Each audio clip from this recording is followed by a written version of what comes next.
Ladies and gentlemen, welcome to another episode of the Ranger Gareth podcast, where we discuss nature news, hot topics in the ecosphere, and interview the finest minds in all of the environment. I'm Gareth Villanueva, former park ranger and permanent conservationist. Today we're going to learn about the birds and the bees. I would like to emphasize that this podcast is separate from my current job. It is, however, my passion to spread awareness about environmental news and events to the general public. I would also like to thank our sponsors, currently non-existent, so if anybody knows somebody with money out there who wants to support environmental news, pass on my info.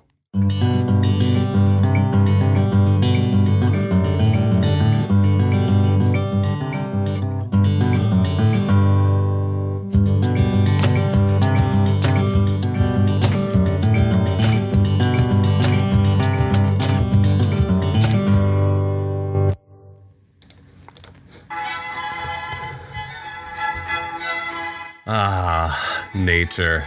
Spring. Even though it's fall, I figured we should discuss something a little more fun. We're going to talk about the birds and the bees. Ladies and gentlemen, I have gathered the finest headlines that is louder than I expected. Ladies and gentlemen, I have gathered the best headlines for environmental news in regards to birds and bees. Probably most of which you have not heard, because I don't know how close people have been following bee news. For all the beekeepers in the audience, thank you for your patronage. I also wanted to send a shout out to the people that actually commented on my last video and podcast. Thank you very much. I appreciate it. I do read all comments, and I will try and respond to all feedback. But now, on to bee news. For the first thing, the Scottish Parliament gathered 1 million bees from across 15 hives to fill the Great Seal of Scotland with wax. This was kind of an interesting one. This was the responsibility of the official beekeeper of Scottish Parliament, Stuart Hood. I think it's pretty cool that they have an official beekeeper. The hives are currently located on Scottish Parliament grounds. The honey is then sold in the Parliament shop.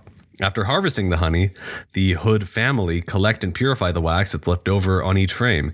It's then delivered to the National Records of Scotland, where the red dye is added and it is melted to make the Great Seal of Scotland. Now, I do not know if Canada has an official beekeeper on Parliament grounds. That's something I should look into, but I think that's a really neat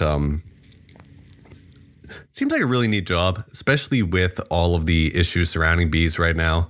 The population collapse that we're worried about could be an easy public relations win for Parliament if they decided to do that.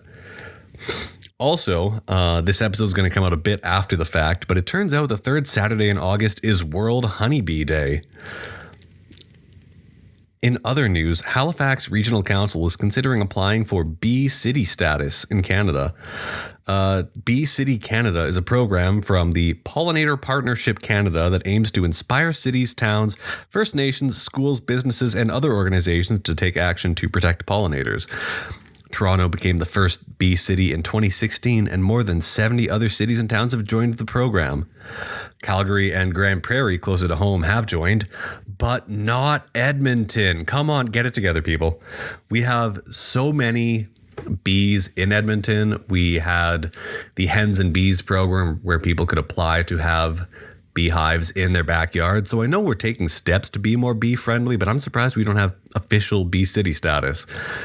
In order to qualify for Bee City status, municipalities need to show existing and ongoing work to support pollination, such as boulevard gardening, naturalization programs, encouraging residents to join community gardens, which Edmonton has done all of those, and allowing more residents to keep honeybees. It's not that expensive either. It only costs $750 per year to keep the Bee City status.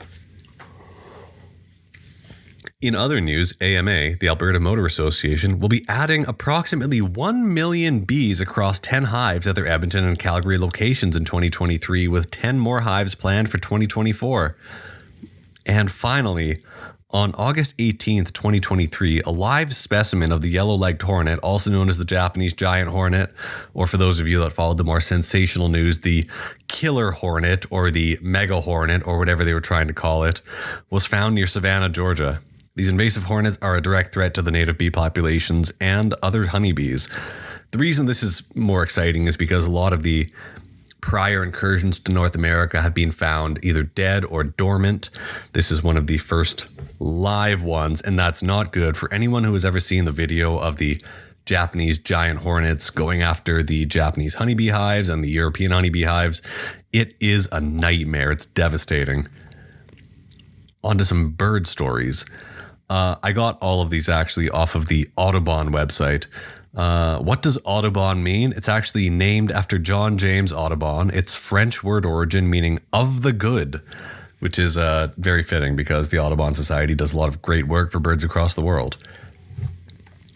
This one is more of a niche story, but the black-naped pheasant pigeon has been rediscovered in Papua New Guinea after being unobserved for over 140 years. It hadn't been seen since it was first documented by scientists in 1882. Local indigenous hunters guided the researchers through the mountains to help them find the bird. This expedition was part of something called the Search for Lost Birds, which is a collaboration between BirdLife International, Rewild, and the American Bird Conservancy, which funded the trip. The initiative aims to rediscover more than 150 avian species that haven't been declared extinct, but also have not been seen for at least a decade. For anyone that wants to look it up, the black-naped pheasant pigeon, it's not the most dramatic looking bird, but at the same time, hide-and-seek world champion, missing for 140 years. In other news, this one is really good for if any of my listeners are blind. A Colombian tourism project aims to make birding more accessible to the blind.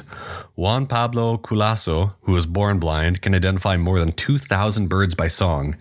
Culasso and his partners have created birding trails and tours with specially trained guides, supplemented by an audio guide with recordings of 50 common birds in the region. This was inspired by bird tours for the blind in Spain and was funded by USAID's Natural Wealth Award. Trail modifications needed to be made, including removing any obstacles from the walking path and adding ropes as guardrails along the path. For anyone who knows anybody who has any kind of disabilities, getting outdoors can be quite hard, whether they be physical disabilities or otherwise. So hearing about projects like this, which make it more accessible for everybody, it's great. It's a win-win for everyone. Now, this other story, it kind of felt like an ethical dilemma. There's this group that baits rare birds in Ecuador in order to make them more visible to the public. And they've been baiting rare birds, and it's led to a boom in ecotourism to see rare birds like this is a fun name, the Joko Toko ant pitta. It started with a family who would bring tourists to a cock of the rock, lek. A lek is just a place where the birds would display for the females, make themselves look all flashy and pretty. And yeah, it's a plot of space utilized by male birds to show off and secure mates. The family noticed some birds were eating worms on the footpath, so they left worms in more visible areas near their property, which habituated some of these rare birds. Ecotourism has the potential to benefit the birds by creating a financial incentive to protect the forest, but the North American in me, while trying to not colonize the entire world with my worldview, I always feel a little weird baiting birds. Like, yes, I do have a bird feeder on my balcony,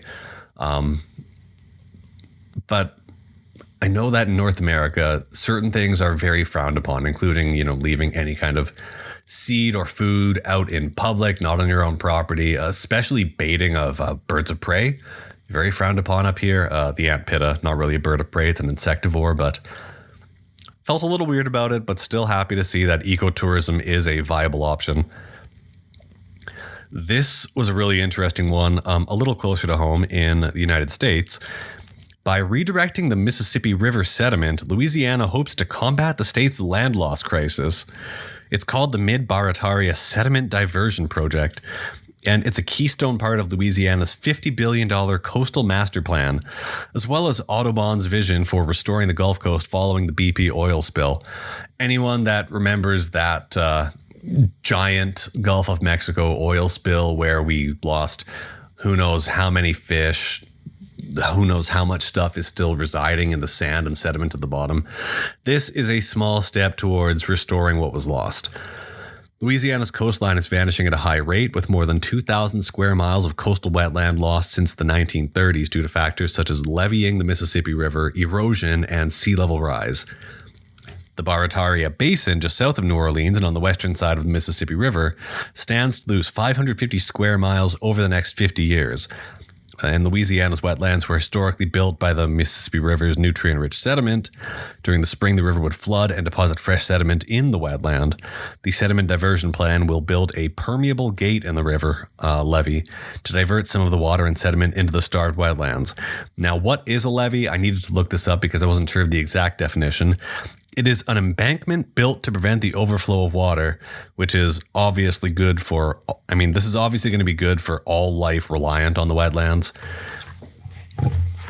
So, shorter episode for you, but I hope it finds you well. I'm thinking I might start doing monthly news updates, focusing on Edmonton, Alberta, and Canada, and then the rest of the world after that if we don't have enough exciting news. But let me know what you think.